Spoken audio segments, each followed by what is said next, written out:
என்னங்க நியாயம் பேசுறீங்க? சண்முகம் மேல மட்டும் தப்பு இல்லைன்னு தீர்ப்பு வந்தா அது பரவாயில்ல. ஆனா அதுவே இவருக்கு தீர்ப்பு வந்தா அதுக்கு யோசிப்பீங்களா?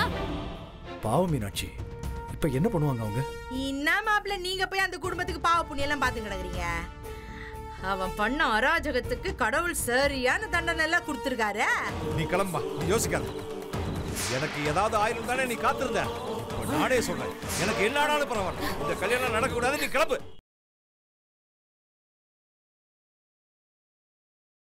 மீனாட்சி இன்னைக்கு பல பிரச்சனைகள் இருக்கிறப்போ உன்னை பத்தின கவலை தான் அவங்களுக்கு அதிகமா இருக்குமா? நீ இப்படி உன் புருஷன் கூட சேர்ந்து இல்லாம தனியா இருக்கிறத நினைச்சு அவங்க ரொம்ப வருத்தப்படுறாங்க. என்கிட்ட போன்ல சொல்லி ரொம்ப கஷ்டப்பட்டாங்க. நீ கொஞ்சம் அதை பத்தி யோசிக்க வேண்டாமா? அட நீ ஒன்று, நம்மளாலேயே சேர்ந்தாப்புல ஒரு 5 நிமிஷம் அவங்க கூட பேச முடியல. இந்த புள்ள மட்டும் காலம் பூரா அவங்க கூட வாழன்னு சொன்னா பாவண்டி. ஏங்க என்னங்க நீங்க? அவர் அப்படி இருக்காருன்னு இவ வாழாமலே இருக்க முடியுமா? இப்ப நீங்க கூட தான் இருக்கீங்க.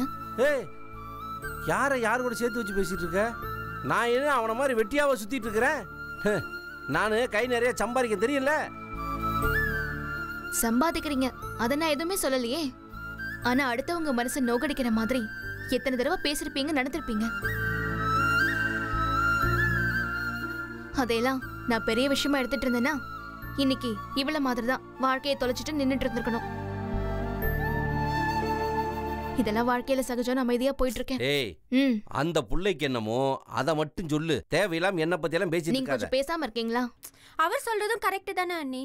அவனை பத்தி எல்லாம் பேசவே கூடாது. கொஞ்சம் கூட வாழ்க்கையை பத்தின சீரியஸ்னஸே இல்லாத ஆளா இருக்காரு. மெச்சூரிட்டி சுத்தமா இல்ல. எப்ப பார்த்தாலும் அடுத்தவனை பத்தி பேசிக்கிட்டு வெட்டி கதை அடிச்சுக்கிட்டு காலத்தை ஓட்டிடலான்னு நினைக்கிறான். அதே நேரத்துல தனக்கு ஒரு தேவைனா அதுக்காக எவ்வளவு கேவலப்பட்டாலும் பரவாயில்லன்னு நினைச்சிட்டு இருக்கான். இந்த மாதிரி ஆளெல்லாம் மாறவே மாட்டாங்க. நீ அப்படி மனசை விட்டுறக்கூடாது கவிதா. அவரை மாத்த நீதான் முயற்சி பண்ணணும். ஆரம்பத்துல கஷ்டமாவும் வெறுப்பாவும் தான் இருக்கும். இப்போ ஆனந்திய பாரு, அவ எப்படிப்பட்ட ஆளு. அவ எப்படியெல்லாம் இருந்தான்னு நம்ம எல்லாருக்குமே தெரியும். ஆனா இப்ப பாரு, சரவணனை பிடிக்கலனாலும் சண்டை போட்டாலும் அவளோட எண்ணம் என்னவா இருக்கு? அவன் அந்த பொண்ணை விட்டுட்டு இவ கூட வாழணும்னு ஆசைப்படுறா. எதுக்குமா? நிச்சயமா அவளுக்காக இல்ல, அவ குழந்தைக்காக, அதோட எதிர்காலத்துக்காக. அவங்களுக்கு குழந்தை இல்லாம இருந்திருந்தா கதையே வேற. எப்போவோ பிச்சுக்கிட்டு போயிருப்பா.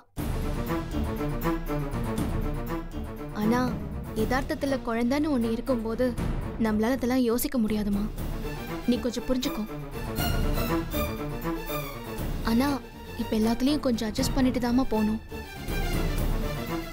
அதே நேரத்துல உன்னை நான் போய் உன் புருஷன் கூட அவர் அப்பா அம்மா வீட்டுல போய் வாழன்னு நான் சொல்லல. அவரை கூட்டிட்டு நீ தனியா வந்துரு. அப்பதான் அவருக்கு கொஞ்சம் பொறுப்பு வரும். ஏங்க, நீங்க கூட அண்ணன் சொன்னாருன்னு அவங்களுக்கு கடையெல்லாம் பார்த்து கொடுத்தீங்கல்ல? ஆமா, பேசி முடிக்கிற நேரத்துல இவன் பாட்டுக்கு என் ஊருக்கு ஓடி போயிட்டான். அதுக்கப்புறம் திரும்ப வந்து இப்ப வீரமணி கடையில் சேர்ந்துருக்கான்னு கேள்விப்பட்டேன். இப்ப கூப்பிட்டு நம்ம என்ன செய்ய முடியும் சொல்லு பார்ப்போம். கொஞ்சம் நீங்க ஏதாவது பேசி செய்ய பாருங்க. அப்பதான் இவளோட வாழ்க்கை நல்லா இருக்கும். நீங்க தனியா போனா எல்லாமே சரி வரும் கவிதா. வாழ்க்கையை பத்தின பயம் வரும். நீ கொஞ்சம் யோசிச்சு நல்ல முடிவாயிடுமா.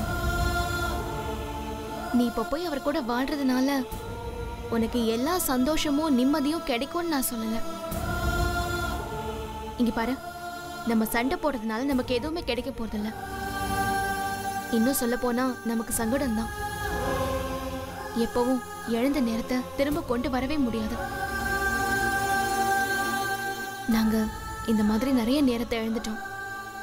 அதை நினைச்சு இப்ப ரொம்ப வருத்தப்படுறோம். யோசிச்சு பாருமா, நல்ல முடிவாயிடு. காலம் போனா திரும்ப வராது கவிதா.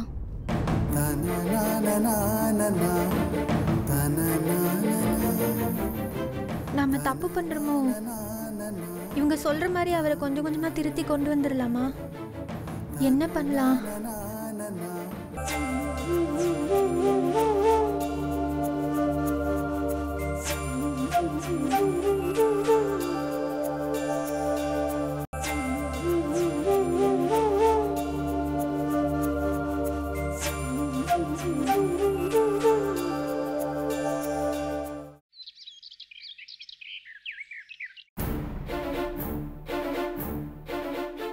வாங்க வாங்க.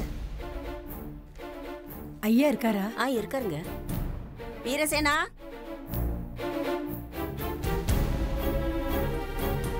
அப்பாவை பார்க்க வந்திருக்காங்கடா. அப்பாவை கூப்பிடு.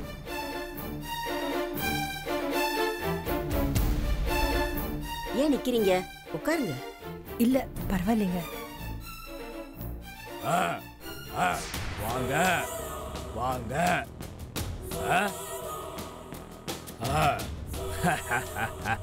எல்லாம் நல்ல விஷயமா தான் வந்திருப்பீங்க. ஏன் நிக்கிறீங்க? உட்காருங்க. இல்ல பரவாயில்லையா. உட்காருங்க. உட்காருங்க. என்ன சாப்பிடுறீங்க? சாப்பிட்டு தாங்க வந்தோம். எங்க உங்க வீட்டுக்கார ஆளா காசு? என்ன அமைதியா இருக்கீங்க? சொல்லுங்க. இல்லங்க, கல்யாண விஷயமா பேசலான்னு. கல்யாண விஷயமா பேசுறதுக்கு என்ன இருக்கு? அதான் எல்லாமே முடிஞ்சு போன விஷயமாச்சு. என் பையன் பறந்தாம வெளியே வந்த உடனே கல்யாணத்தை வச்சுக்கிட வேண்டியதுதான்.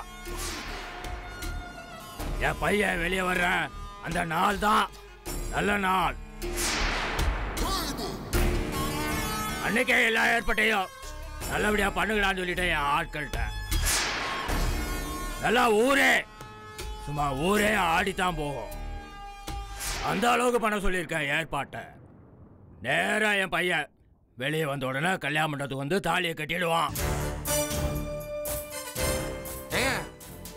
ஒரு வேளை ஜாமீன் கிடைக்கலனா? என்ன என்னை பத்தி தெரியும்ல? என்ன பேசுற?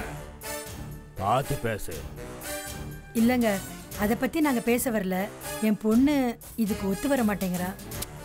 பாருங்க, இதெல்லாம் பேசி முடிஞ்ச விஷயம்.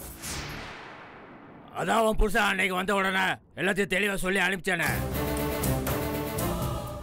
இனிமேல் இதுல ஒத்துக்கிறதுக்கு ஒண்ணுமே கிடையாது. உங்க பொண்ணை கூட்டிட்டு போய் கல்யாணத்தை பண்றோம், அவ்வளவுதான்.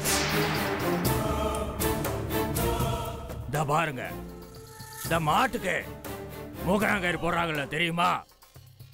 அது எதுக்குன்னு தெரியுமா? மாடு சும்மா அப்படி இப்படின்னு ஆடாம நம்ம கண்ட்ரோல்ல அது போகணும். அதுக்காகத்தான். அது இஷ்டப்படி அது பேச்ச கேட்டு நம்ம ஆடக்கூடாது, புரியுதா? அதுக்காகத்தான் மூக்கணாங்கயிறு. நீங்க என்ன பண்றீங்க? நேரா வீட்டுக்கு போறீங்க. வேற எதை பத்தி யோசிக்காதீங்க. உங்க பொண்ண கண்குத்தி பாம்பா நல்லபடியா பாத்துக்கோங்க, புரியுதா? இல்லங்க, அதுல தாங்க பிரச்சனையே. என்ன என்ன பிரச்சனை? அது வந்து கீதாவை காணுங்க. பொண்ண காணுமா? நீங்களே பொண்ணை எங்கேயோ கொண்டு ஒளிச்சு வச்சுட்டு இங்க வந்து நாடகம் ஆடுறீங்க. ஏய் சுரேஷ், எங்க வா அப்பன? இல்லைங்க, அவர் இருக்காரு. நாங்க சொல்ல சொல்ல கீதாவை ஹாஸ்டலுக்கு அனுப்பிச்சு வச்சுட்டாரு. எதுக்கு? அதான் கல்யாணம் முடிவாயிருச்சுல்ல, வேற எதுக்கு ஹாஸ்டலுக்கு போய் அனுப்புறீங்க? நாங்க வேண்டான்னு தாங்க சொன்னோம். ஆனா அவர் தாங்க அனுப்பிச்சு வச்சாரு. என்னமோ அவளுக்கு எக்ஸாம் இருக்குன்னு சொன்னீங்க? ஆமாங்க, பரீட்சை தான் நடந்துட்டு இருக்கு. அப்ப ஹாஸ்டல்ல தானே இருக்கா? இல்லைங்க, அங்கேயும் இல்லையா. வேற எங்கேருந்தோ வந்து பரீட்சை எழுதிட்டு போறாளாம். எங்க இருக்கா, எங்க போறா வரான்னு ஒண்ணுமே தெரியலீங்க. அப்போ எக்ஸாம் அன்னைக்கு காலேஜுக்கு போய் அங்கேயே பிடிச்சிட வேண்டியதான். ஐயோ, விஷயம் தெரிஞ்சா பரீட்சை எழுத கூட வரமாட்டாங்க. பாருங்க, உங்க பொண்ணை பத்தி எல்லாம் யோசிக்காதீங்க. கழுத்துல தாலி தொங்குது, நெத்தியில பொட்டு வச்சிருக்கீங்க, அத மட்டும் யோசிங்க. இதெல்லாம் நிலைச்சு நிக்கணுமா வேண்டாமா? உங்க பொண்ணு இனிமேல் நமக்கு ஒரு பொருள், அவ்வளவுதான். அத தேவையான இடத்துல வச்சு நல்லது நடக்கணும் நமக்கு. பிள்ளைய வேற பெத்து வச்சிருக்கீங்க. இல்லைங்க, கல்யாணத்துக்கு அப்புறம் திரும்பவும் இவர் ஜெயிலுக்கு போயிட்டாருன்னா என்ன பண்றதுன்னு யோசிக்கிறாங்க இவங்க. என்ன நீ ஒரு மாதிரியா பேசுற? எனக்கு இருக்கிற செல்வாக்குக்கு ஒருவேளை கொடுக்க முடியாது. என்ன தெரியும்ல என்ன பத்தி? இல்லைங்க, இவளை விட்டுட்டு வேற யாரையாவது. இந்த மாதிரி பேச்செல்லாம் நீ பேசக்கூடாது, பார்த்துக்கோ. அதையெல்லாம் தாண்டி நம்ம வந்தாச்சு. சொல்லிடி, சொல்லி வை, புரியுதா? வந்திருக்கிற பொம்பளை ஆச்சேன்னு பாக்குறேன். இனிமேல் இந்த சாக்கு போக்கு சொல்லிட்டு தாங்க, அப்புறம் எனக்கு தெரியாது, பார்த்து என்ன தெரியாது. என்னடா என்ன உங்களால பொண்ணை பார்த்துக்கிட முடியல சொல்லுங்க, நான் ஆள் வச்சு தூக்கிட்டு வர சொல்றேன். கல்யாணத்து வரைக்கும் நான் பாத்துக்கிறேன். ஐயோ எங்க அதெல்லாம் பெரிய பிரச்சனை ஆயிருங்க. அப்பா என்ன பிரச்சனை ஆயிரும்? கை நீட்டி காசு வாங்கினீங்களா? மீதி வேணுமா வேண்டாமா? உயிர் மேல ஆசை இருக்கா இல்லையா? இல்லைங்க, இந்த கல்யாணம் நல்லபடியா நடக்கணும்னு நானும் ஆசைப்படுறேங்க. அப்பா கிளம்பு போ. அதே எண்ணத்தோட போய் தங்கச்சி எங்க இருக்கா, என்ன வர தேடி கண்டுபிடி, பேசு. என்னத்தையும் நல்லபடியா பேசி வீட்டுக்கு கூட்டு வா. அப்புறம் எல்லாத்தையும் நான் பாத்துக்கிறேன். கிளம்பு போ. போங்க போங்கங்கிறல்ல. யார்கிட்ட பேசுவாங்க வந்து சொல்றாங்க. பொண்ணை காணோம், வேற ஏதாவது பொண்ணை பார்த்துப்பாங்க. இழிச்ச வாய நினைச்சியா வீரமணிய?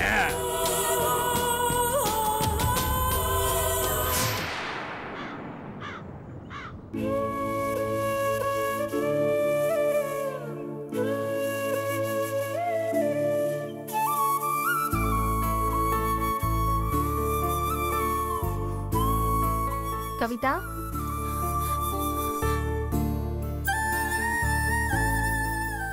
சாப்பிடவா?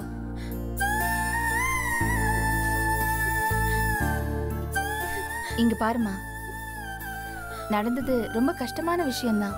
ஆனா அதே நினைச்சிட்டு இருந்தா எப்படி? கொஞ்சம் கொஞ்சமா அதை விட்டு வெளியில வரதுக்கு முயற்சி பண்ணு. வா, வந்து சாப்பிடு. இந்த நேரத்துல தான் ரொம்ப தெம்பா இருக்கணும், புரியுதா? இல்லக்கா, எனக்கு வேண்டாம்.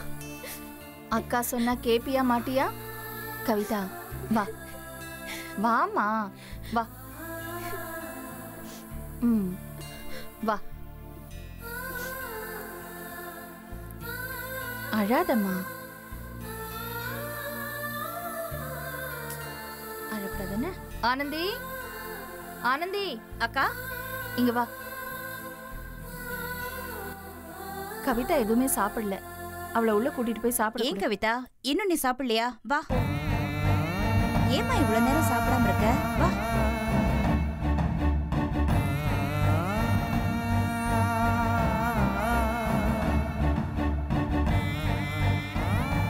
பாவம்மா, குழந்தை கலைஞ்சதுல இருந்து ரொம்ப சோர்ந்து போயிட்டா. பார்க்கவே ரொம்ப கஷ்டமா இருக்கு. எங்க அத பத்தி சில விஷயங்கள் உங்ககிட்ட பேசணும். என்னம்மா? இங்க வேண்டாங்க, உள்ள போய் பேசலாம், வாங்க. வா.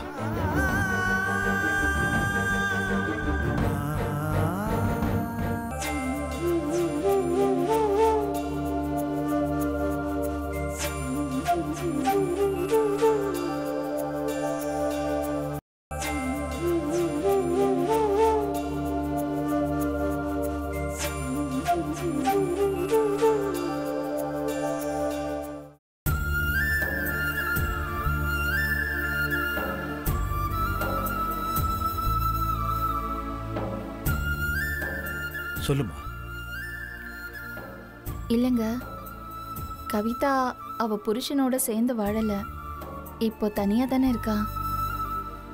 இப்படியே இருந்தா எப்படிங்க? இப்போ சித்ரா அவங்க எப்படி இருந்தாலும் பரவாயில்லன்னு அவங்க கூட போய் அட்ஜஸ்ட் பண்ணிக்கிட்டு இருக்கா.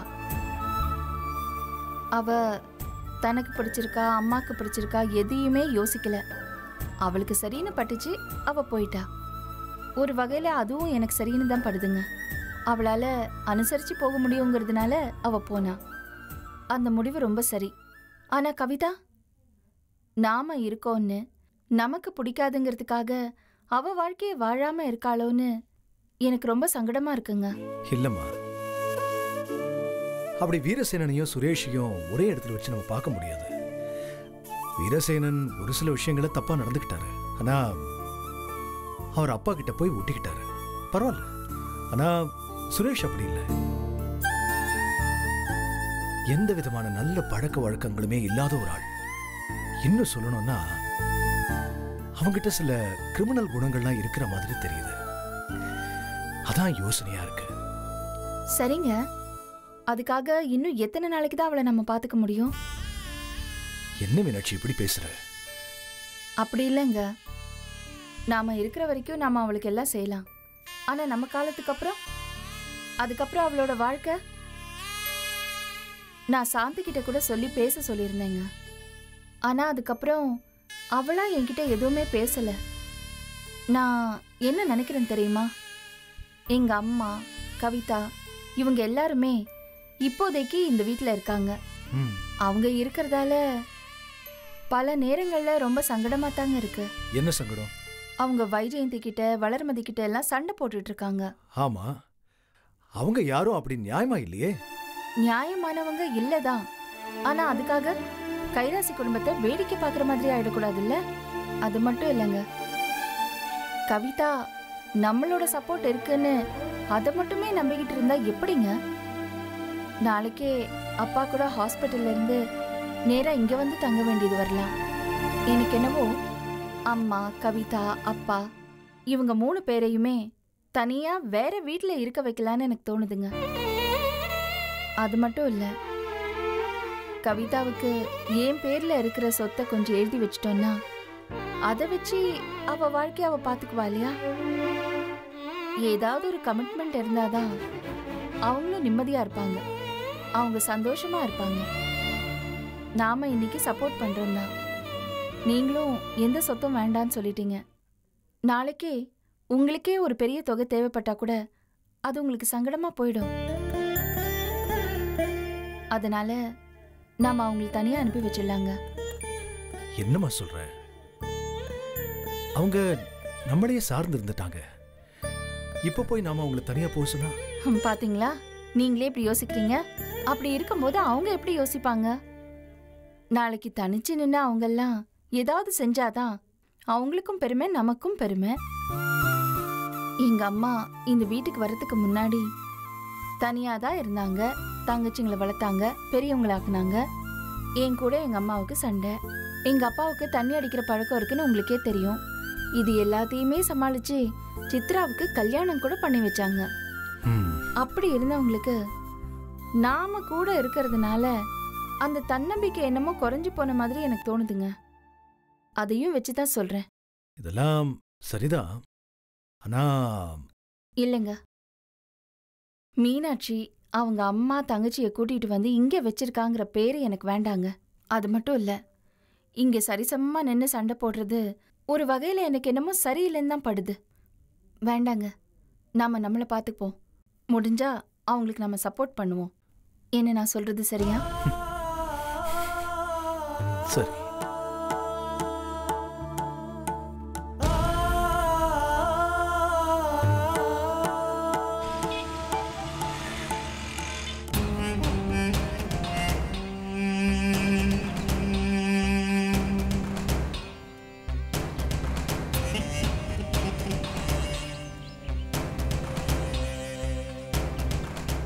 நட்டாஷா, மா உன்கிட்ட நான் கொஞ்சம் பேசணும். சொல்லுமா. என்னம்மா? நீயும் சரவணனும் என்னைக்கு ஊருக்கு கிளம்புறீங்க? பிளான் பண்ணிக்கிட்டு இருக்கோம், சொல்றேன். அப்புறம் நட்டாஷா, உன்கிட்ட ஒரு முக்கியமான விஷயத்தை பத்தி பேசணும்.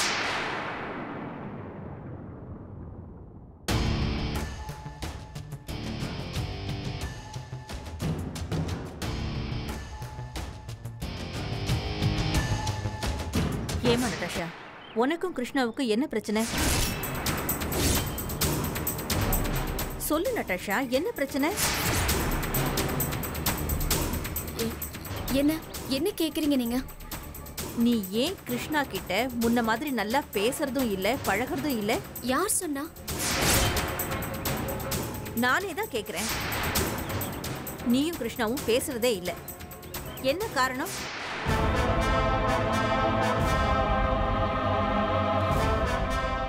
இல்லம்மா, அப்படிலாம் ஒன்றும் இல்லை. இங்க பாரு, எதுவா இருந்தாலும் என்கிட்ட தயங்காம சொல்லு. இல்லம்மா. இதோ பாரு, கிருஷ்ணா அவன்கிட்ட கேட்க வேண்டாம்னு சொன்னான். அவனே இதெல்லாம் என்கிட்ட சொல்லி ரொம்ப வருத்தப்பட்டான். ரீசெண்டா சில நாளாவே நீ அவகிட்ட பேசுறது இல்லையா, பழகுறது இல்லையா? யாரு அவன் சொன்னானா? ஆமா. அவன் செஞ்ச காரியம் என்னன்னு உனக்கு தெரியுமா?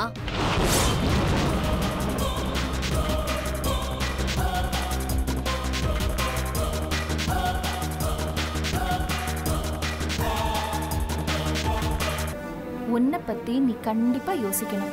உன் எதிர்காலத்தை பத்தி நீ யோசிக்கணும். அதுக்காக நான் உன்னை மொத்தமா தள்ளி வைக்கிறேன்னு மட்டும் நினைக்காத. எங்களால முடிஞ்ச சப்போர்ட்டை கண்டிப்பா உனக்கு செய்வோம். ஐயோ, இப்ப நான் என்னதான் செய்யணும்னு சொல்றேன்? என்கிட்ட நார்மலா பேசு நட்டாஷா. என்னை ஏன் இப்படி கம்பல் பண்ற? எல்லாத்துக்கும் என்ன கட்டாயப்படுத்தினா எனக்கு எரிச்சல் தான் வருது. இந்த வெக்கம், மானம், சூடு, சொர்ணம் இதெல்லாம் நியாயமான விஷயத்துல இருந்திருந்தா வாழ்க்கையில முன்னேறி இருக்கலாம். என்னத்த சொல்றது?